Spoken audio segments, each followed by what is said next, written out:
יברכך אדוני וישמרך.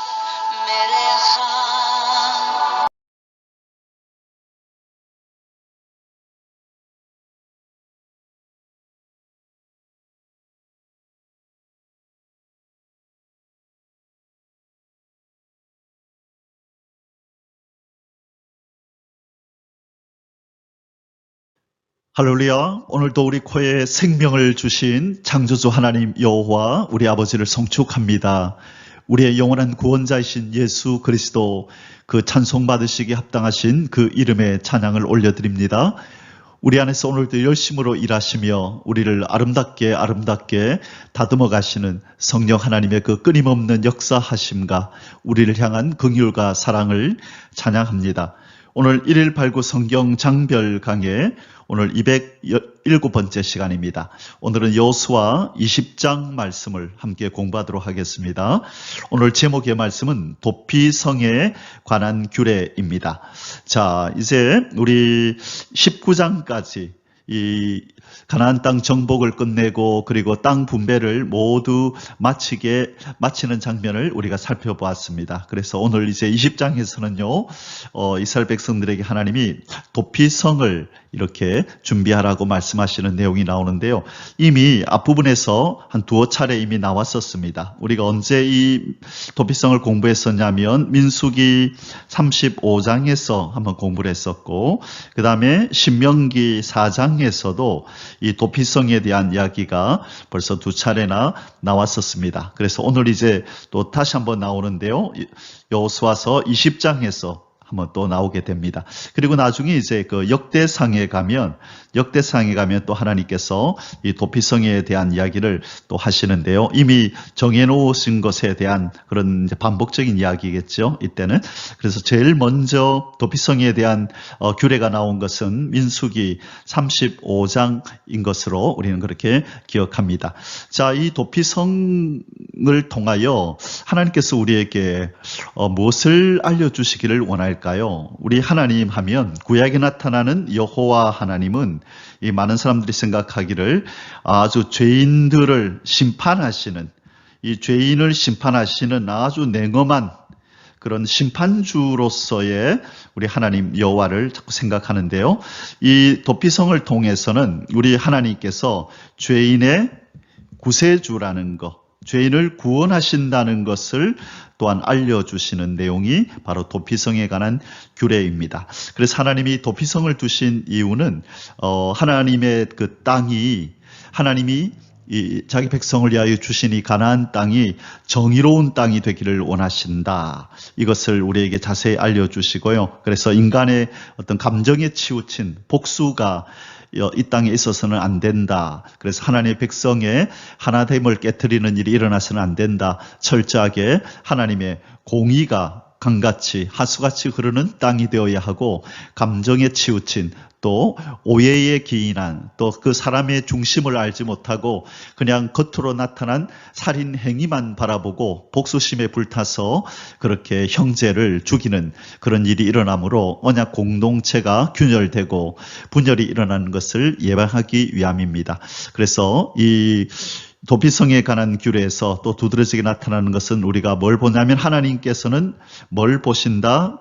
외적인 것보다는 이 마음의 의도를 보신다. 마음의 의도.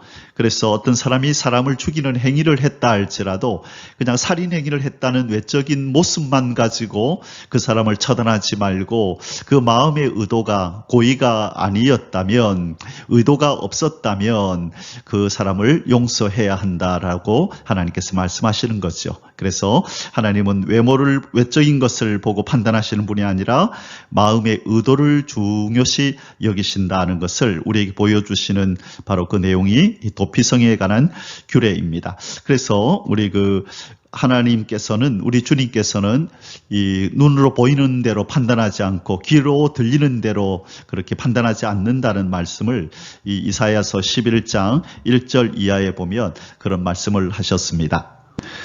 자, 3절에 보니까 그 말씀이 나오네요. 3절에 보면 그가 여호와를 경외함으로 즐거움을 삼을 것이며 그의 눈에 보이는 대로 심판하지 아니하며 그의 귀에 들리는 대로 판단하지 아니하며 4절에 공의로 가난한 자를 심판하며 정직으로 세상에 겸손한 자를 판단할 것이며 그래서 1절 이하 3, 4절에 보면 특별히 눈에 보이는 대로 귀에 들리는 대로 심판하거나 판단하지 않으신다. 우리 하나님은 사람의 그 뜻과 마음을 살피시는 분임을 여기에서 말씀하고 있죠. 자, 요한계시록에도 가면 우리 하나님은 사람의 마음과 뜻을 살피시는 분이다라는 구절이 나오죠. 요한계시록 2장 23절에 보면 이런 말씀이 있습니다. 요한계시록 2장 23절에 예수께서 말씀하시기를 나는 사람의 뜻과 마음을 살피는 자인 줄 알지라. 내가 너희 각 사람에게 행위대로 갚아주리라. 자, 사람의 뜻과 마음을 살피신대요. 뜻과 마음을 살피시는 주님이시다. 그렇게 말씀하십니다. 그래서 이 도피성에 관한 어떤 교훈은 바로 하나님은 뜻과 마음을 살펴서 고의가 없을 때 그렇게 이 살인한 자라도 용서해 주시는 이 공의로운 하나님, 구원자 하나님임을 나타내 주신다는 것입니다. 자, 우리가 앞에서 두 차례 살펴보았지만 오늘 다시 한번 우리 도피성 되시는 우리 예수님 또 대제사장이 되시는 우리 예수님의 모형인 이 도피성과 도피성 안에 피난한 자는 그 해에 대제사장이 죽을 때까지 그 도피성에 있어야 하고 대제사장이 죽음으로 말미암아 그의 죄가 이렇게 용서되어져서 이제 밖으로 나올 수 있다는 이 진리를 예수 그리스도와 연관해서 한번 살펴보기 원합니다. 자, 오늘은 20장입니다. 지난번에 우리 18장, 19장까지 이제 모든 12지파에 관한 그 땅 분배가 다 이제 끝났고 오늘 이제 20장에서 도피성읍 그리고 내일 21장에서 네이 자손에게 주어진 성읍들을 이렇게 말씀하고요. 그 다음에 이제 22장부터 24장까지는 여호수아의 마지막 명령과 고별 설교 그리고 죽음을 끝으로 이제 여호수아를 마치게 됩니다. 자, 여호수아를 시작한 지가 엊그제 같은데 벌써 오늘 이제 20장을 맞이하게 되었습니다. 우리 끝까지 분발해서 잘 마무리할 수 있기를 원합니다. 자, 그러면 우리 여호수아 20장의 소주제들을 한번 보겠습니다. 여호수아 10장에 자 먼저 우리 주제 구절을 볼게요. 부지 중에 실수로 사람을 죽인 자를 그리로 도망하게 하라. 이는 너희를 위해 피해 보복자를 피할 곳이니라. 자, 이 피해 여기 보면은 너희를 위해 피해 보복자를 피할 곳이니라. 이 피해 보복자라는 말은 뭐냐면 우리가 잘 아는 것처럼 이 고엘 제도라고 있잖아요. 고엘. 이 가족이나 가까운 친척이 또 자식이 없거나 재산이 없어서 어려움을 당하고 공경에 처할 때 거기에서부터 건져내줘야 하는 그런 제도가 있잖아요. 그래서 우리는 고엘 제도 그러면 대표적인 사람이 보아스고 보아스가 이 자식이 없는 이 나오미를 위해서 그렇죠. 그리고 나오미의 그 며느리가 되었던 이 룻을 아내로 맞이하여 자식을 낳게 하고 그를 통하여 이제 나중에 다윗이 오고 다윗을 통하여 저 밑에 예수 그리스도가 탄생하는 이런 역사가 있었죠. 그래서 이 고엘 제도는 이 어떤 면에 긍정적으로 또 밝은 면으로 이 가까운 가족과 친척의 어려움을 해결해 주는 제도이기도 하지만 대신 보복해 주는 이런 의미도 있습니다. 그래서 누군가가 내 친척이 누군가에 의해서 이렇게 죽임을 당했을 때 내가 보복을 해줘야 하는 것이죠. 그런데 이런 과정에서 이제 부작용이 일어나는 것입니다. 그 사람이 왜 죽었는지도 모르고 저 사람이 내 친척을 죽였다. 그래서 보복해야 된다라고 그냥 막연히 그냥 죽였다는 사실만 가지고 보복하려고 들 때에 그 사람이 고의가 없이 실수로 그렇게 한 것인데도 그것을 알지 못하고 이 보복을 하게 된다면 그 보복이 또 보복을 낳고 또 보복이 보복을 낳으므로 이 악순환이 이제 계속되는 거죠. 그럴 때에 하나님의 언약 공동체가 이렇게 그냥 존재할 수가 없는 거죠. 그래서 하나님이 이런 부작용을 방지하기 위해서 바로 도피성이라는 제도를 둔 것입니다. 자, 그래서 우리 오늘 이 도피성에 대한 이야기를 우리 자세히 한번 살펴보도록 하겠습니다. 그렇게 긴 내용은 아닙니다. 오늘 여호수아 20장은요. 자, 그러면 주제 두 가지 주제를 한번 살펴보겠습니다. 자, 첫 번째 여호수아 20장의 소주제는 두 가지인데요. 1절에서 6절까지는 도피성 지정 명령과 운영 지침. 자, 하나님께서 이미 모세를 통하여 이미 말씀하셨었죠. 그래서 이 여호수아가 하나님이 모세를 통하여 하신 그 말씀을 순종하여 이제 도피성을 이제 설립하는데요, 짓는데요, 지정하는 거죠. 이미 정해진 성읍들 중에서 지정하겠죠. 그래서 도피성을 지정하라고 명령하고 그리고 어떻게 운영하는지 지침을 말하는 내용이 6절까지고 그 다음에 6 도피성 택정과 택정 목적 자, 6개의 도피성을 정하라. 그리고 그것을 정하는 목적은 무엇이다 라고 7절에서 9절까지 해서 이렇게 말씀합니다. 자, 그래서 오늘은 여호수아 20장은 1절에서 9절까지의 말씀입니다. 우리 함께 살펴보도록 하겠습니다. 자, 이제 본론으로 들어가서 첫 번째 소주제입니다. 도피성 지정 명령과 운영 지침 1절에서 6절입니다. 자, 우리가 이 도피성에 대한 이야기를 자주 나눴기 때문에 6개가 있다는 것 우리는 이제 잘 알고 있습니다. 어디 있었죠? 이 요단강을 중심해서 요단강 동편의 3개 그리고 서편의 3개죠. 자, 동편에는 골란, 그 다음에 길랏 라못, 그 다음에 베셀, 그 다음에 서편에는 게데스, 그 다음에 세겜, 그 다음에 헤브론. 그래서 이 12지파가 어느 곳에서 이런 어떤 살인사건이 일어나든지 간에 피하여야 할 일이 발생하면 가장 가까운 곳으로 어디든지 달려갈 수 있도록 이렇게 6군데 이렇게 도처에다가 세워두고 그래서 제일 가까운 곳으로 빨리 피할 수 있도록 이렇게 마련해 놓은 것입니다. 자, 그래서 레이 지파에게 주어진 성읍이 총 48개였는데 그 중에 이제 6개가 도피성이라 그랬죠. 그래서 48개 안에 포함이 되어 있는 것입니다. 그래서 이제 42개는 이 레이지파들이 이제 거주하는 곳이고, 그리고 6개는 도피성으로 쓰이는데 그 안에도 레이 사람들이 함께 있는 것입니다. 그래서 우리가 이 6개가 어디 있었다는 거 참고로 아시고 또 하나님께서는 균등하게 세계를 요단강을 중심으로 동편과 서편에 이렇게 위치하게 하셔서 빨리 피하기에 도망가기에 용이하도록 하셨다는 것 우리 하나님의 자비함이 여기에 나타난다는 것 기억하시고 우리 이제 본문으로 들어가겠습니다. 1번 여호수아에게 거듭 수여된 도피성 택정 명령 1절에서 3절입니다. 여호와께서 여호수아에게 말씀하여 이르시되 이스라엘 자손에게 말하여 이르기를 내가 모세를 통하여 너희에게 말한 도피성들을 너희를 위하여 정하여 부지 중에 실수로 사람을 죽인 자를 그리로 도망하게 하라. 이는 너희를 위해 피해 보복자를 피할 곳이니라. 자, 피해 보복자는 고엘 제도에 의해서 가장 가까운 친지, 이제 가족 아니면 가장 가까운 친지겠죠. 그래서 복수를 하려고 덤벼드는 이 사람을 피해 보복자라 그렇게 표현한 것입니다. 자, 여기에서도 아까 제가 앞에서 말씀드렸지만 이미 하나님은 모세에게 친히 말씀하셨습니다. 민수기 35장에서 미리 한번 모세를 통해서 말씀하셨는데 오늘 여호수아 20장에서 여호와 하나님이 또 친히 직접 여호수아에게도 또 말씀하시네요.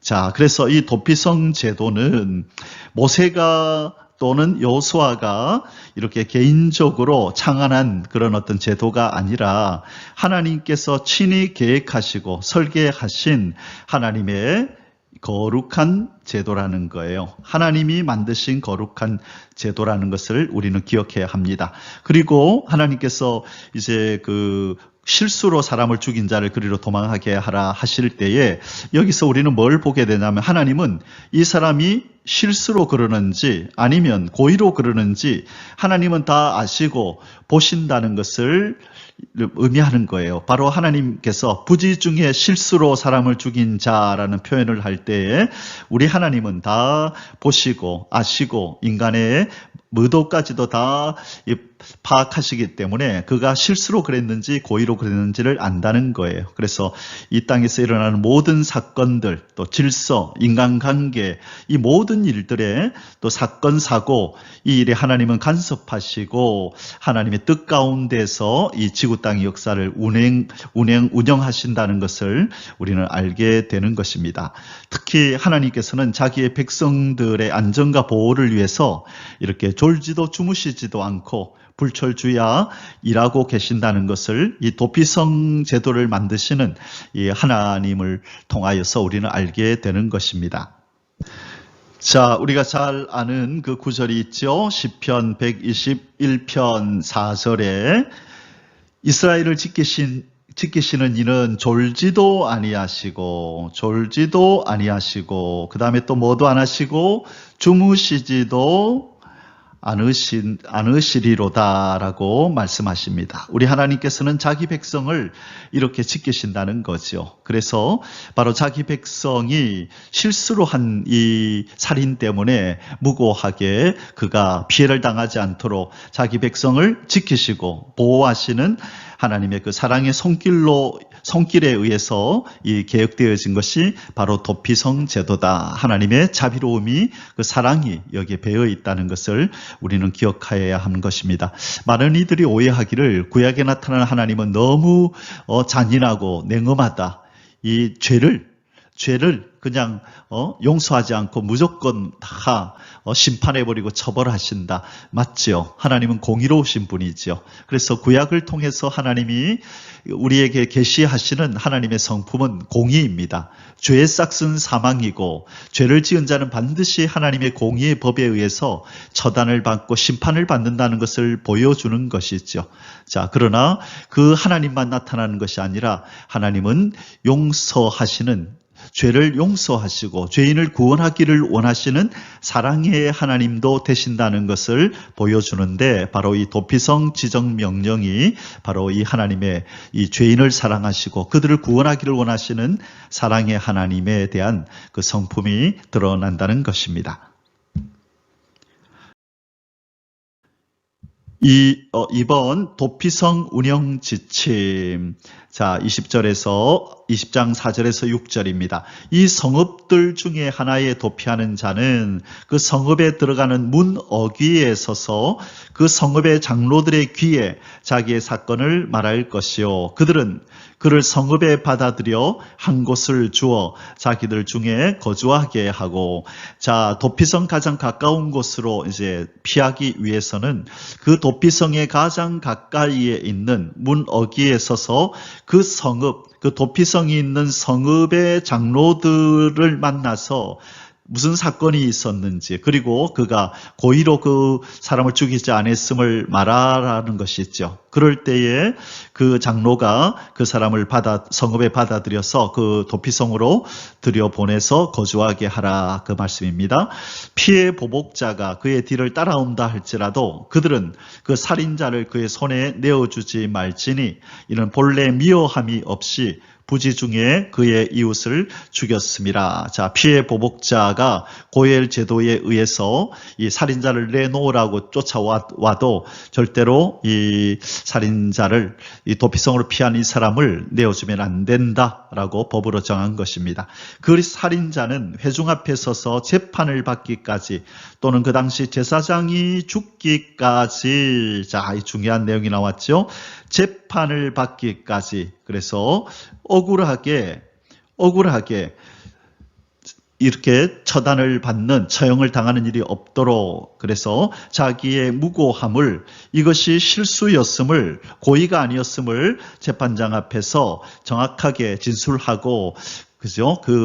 그가 이 처벌받지 않도록 정당하게 재판받도록 그렇게 기회를 제공해야 된다. 그리고 그 사람은 그 당시에 제사장이 죽기까지 그 성읍에 거주하다가 그 후에 그 살인자는 그 성읍, 곧 자기가 도망하여 나온 자기 성읍, 자기 집으로 돌아갈지니라 하라 하시니라. 자, 이제 대제사장이 죽고 나서 이 사람이 도피성에서 나왔을 때 그 피해 보복자가 그 살인자를 만날 거 아니에요. 그죠? 그러나 그 해에 대제사장이 죽었기 때문에 이 살인자에게 아직도 감정의 골이 있어가지고 이 사람에게 해를 가하려고 하더라도 대제사장이 죽었다는 것을 그도 알기 때문에 이 살인자에게 어떤 해를 가해도 안 되는 거죠. 이것이 하나님이 이스라엘 공동체에 공통으로 정하신 법인 것입니다. 자, 그래서 하나님께서는 이 도피성을 지정해 주실 뿐만 아니라 이제 어떻게 운용해야 하는지 그 지침까지 세밀하게 말씀해 주시고 있습니다. 이번 두 번째 소주제입니다. 6 도피성 책정과 택정 목적. 자, 이제 하나님께서 그 6개를 어디로 정하라라고 말씀하시고 그 목적이 무엇인지를 설명하십니다. 1번 6 도피성 택정 7절에서 8절입니다. 이에 그들이 납달리의 산지 갈릴리 게데스와 에브라임 산지의 세겜과 유다 산지의 기럇 아르바 곧 헤브론가. 자, 여기는 지금 요단의 서편을 얘기한다 그죠? 게데스와 세겜과 헤브론, 그 다음에 여리고 동쪽, 요단 저쪽 루벤 지파 중에서 평지 강야의 베셀가, 자, 루벤 지파에 속했다 그죠? 자, 게데스는 납달리 지파, 그 다음에 세겜은 에브라임 지파, 그 다음에 헤브론은 유다 지파에 속했네요. 자, 그리고 베셀은 루벤 지파. 자, 갓 지파 중에서 길랏 라못. 자, 그 다음에 길랏 라못은 갓 지파. 그리고 므낫세 지파 중에서 바산 골란. 자, 골란은 므낫세 지파다 그죠? 바산 골란을 구별하였으니, 자, 이렇게 6개를 하나님이 정하셔서, 자, 동쪽 3개, 서쪽 3개, 그리고 간격도 보니까 저 위에하고 게데스와 헤브론과 그 가운데 3개, 골란과 베셀과 그 가운데 라못 길르가. 그래서 이 위치를 이렇게 배정함으로 어느 지파에서 이 사건이 일어나든지 간에 가까운 곳으로 용이하게 피할 수 있도록 그렇게 하나님이 정하신 것입니다. 2번 6 도피성 택정 사실과 도피성 설치 목적의 총요약 9절입니다. 이는 곧 이스라엘 모든 자손과 그들 중에 거류하는 거류민을 위하여 선정된 성읍들로서. 자, 이 도피성은 누구를 위한 것이라고요? 첫째, 그들 중 이스라엘 모든 자손, 그리고 그들 중에 거류하는 거류민, 이들을 위한 것이 바로 도피성이다. 자, 본 이스라엘 민족과 그리고 그 땅에 거류하는 거류민들 모두를 위한 것이다라고 말씀합니다. 누구든지 부지 중에 살인한 자가 그리로 도망하여 그가 회중 앞에 설 때까지 피해 보복자의 손에 죽지 아니하게 하기 위함이라. 자, 정당하게 재판을 받고 그가 고의로 그렇게 살인하지 않았다는 것이 판명될 때까지 재판장에 의해서 정당하게 판정을 받아서 무죄로 판결나기까지 이 사람을 보호하라. 지금 그 말씀입니다. 그래서 하나님의 이 거룩한 땅에서 이 의도와 관계없이 그냥 외적인 행동 때문에 그렇게 무죄한 사람이 어려움을 당하지 않도록 하라. 하나님의 공의로우신 하나님의 사랑의 배려인 것입니다. 자, 이제 우리 결론의 말씀을 뵙겠습니다. 지난번에 이 도피성 이야기 나올 때마다 계속해서 제가 이 부분을 결론으로 말씀드렸었는데요. 오늘 다시 한번 이 도피성이 의미하는 것이 뭐고, 그리고 이 도피성에 피신한 사람은 대제사장이 죽고 나면 그가 이제 다시 자기의 고향으로 돌아갈 수 있고 어떤 누구도 그를 해할 수가 없다라고, 이제 그는 모든 이 살인 행위로부터 완전히 자유로워진다라고 말씀드렸는데, 그것이 무엇을 의미하는지 다시 한번 우리 오늘 살펴보십시다. 대제사장이 죽을 때까지 도피성에 피하라.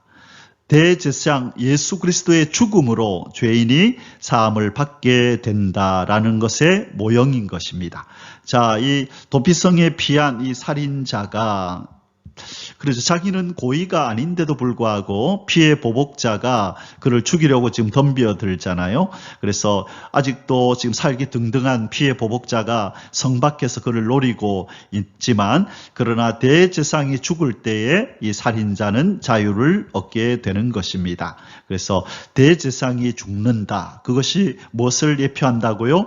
우리의 대제사장이신 예수 그리스도의 죽음과 그분의 부활로 말미암아, 죽음과 부활로 말미암아 우리 죄인이 이 예수 그리스도 우리의 대제사장으로 인하여 우리는 자유함을 얻고 우리의 모든 죄에서 용서받는다는 것을 이 그림자적으로 어렴풋이 예표하고 있는 사건이라는 것입니다. 20장 6절이었습니다. 그 살인자는 회중 앞에 서서 재판을 받기까지, 또는 그 당시 대제사장이 죽기까지 그 성읍에 거주하다가 그 후에 그 살인자는 그 성읍 곧 자기가 도망하여 나온 자기 성읍, 자기 집으로 돌아갈지니라 하라 하시니라. 자, 이 내용과 관련 있는 구절이 바로 히브리서 2장 17절입니다. 그러므로 그가 범사의 형제들과 같이 되심이 마땅하도다. 이는 하나님의 일에 자비하고 신실한 대제사장이 되어 백성의 죄를 속량하려 하심이라. 아멘. 자, 대제사장의 사명은 바로 죄를 속량하는 것입니다. 그래서 이 구약의 도피성에 피한 이 살인자가 대제사장이 죽게 됨과 동시에 자유가 임한 것처럼, 바로 우리 대제사장 예수 그리스도가 죽으시고 부활함으로 말미암아 그를 영접하는 자에게 참 자유와 구원이 임하는 것입니다. 우리에게 죄를 용서받게 하시고 영원한 구원을 얻게 하신 예수 그리스도 우리의 대제사장을 찬양합니다. 히브리서 4장 14절에서 16절에 보면 대제사장이신 예수 그리스도에 대한 이야기가 상세히 나옵니다. 우리의 대제사장은 우리의 연약함을 체휼히 여기지 아니하는 자가 아니요 오직 모든 일에 우리와 한결같이 시험을 받은 자로 돼 죄는 없으시니라. 그러므로 우리가 긍휼하심을 받고 때를 따라 돕는 은혜를 얻기 위하여 은혜의 보좌 앞에 담대히 나아갈 것이니라. 자, 15절에서 16절이었죠. 14절에서 우리에게 대제사장이 있으니 승천하신 자 곧 하나님의 아들 예수시라. 자, 그 말씀이 나오죠. 이 내용이 너무 좋아서 오래전부터 애우고 우리의 대제사장 되신 예수님을 그렇게 찬양하고 그분의 놀라운 속죄의 역사를 늘 묵상하는 구절입니다. 우리 오늘 하루 우리의 대제사장이 되셔서 우리의 죄를 다 씻으시고 우리에게 참 자유와 구원을 주신 우리 주님을 찬양하며 깊이 묵상하는 하루가 되시기를 주님의 이름으로 축복합니다. 아멘. 할렐루야. יברכך